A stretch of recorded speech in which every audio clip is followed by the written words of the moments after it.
Hello, ഞാൻ super മാർക്കറ്റിലേക്ക് സാധനം മേടിക്കാൻ വന്നതാണ്. ഇവിടുത്തെ പച്ചക്കറികളുടെ വില ഇപ്പം പരിചയപ്പെട്ടു. അടിപൊളി വില കേട്ടോ. പിന്നെ 1-2 കമൻ്റൊക്കെ എൻ്റെ വീഡിയോയിൽ ഞാൻ കണ്ടു, സൂപ്പർ മാർക്കറ്റിൽ നിന്ന് മേടിക്കണതുകൊണ്ടാണ് അല്ലെങ്കിൽ ഇതിനേക്കാളും വില കുറവുണ്ടാവും എന്ന് പറഞ്ഞിട്ട്. പക്ഷേ എൻ്റെ ഒരു അനുഭവത്തിൽ വലിയൊരു വില കുറവൊന്നും ഞാൻ പബ്ലിക് മാർക്കറ്റിലും കണ്ടിട്ടില്ല. ഏകദേശം ചെറിയൊരു വ്യത്യാസമൊക്കെ കണ്ടിട്ടുള്ളൂ. നമുക്ക് വില നോക്കി വെക്കാം.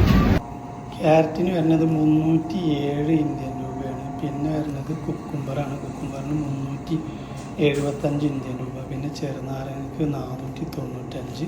പിന്നെ വരുന്നത് ക്യാബേജാണ് 162. പിന്നെ ക്യാപ്സിക്കം 495.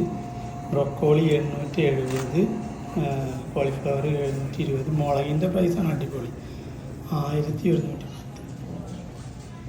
ഇതൊക്കെയാണ് നമ്മളെ ഇവിടുത്തെ പ്രൈസുകൾ കേട്ടോ. ഇത്രയും പോകുന്നൊരു ചെറിയൊരു ബോക്സിലേ നാട്ടിലാണ് 100 റുപ്യയുടെ പച്ചക്കറി ഉണ്ടാവും. 5250 റുപ്യാണ് ഇതിന് പച്ചക്കറിക്ക് വില, ഇന്ത്യൻ രൂപ.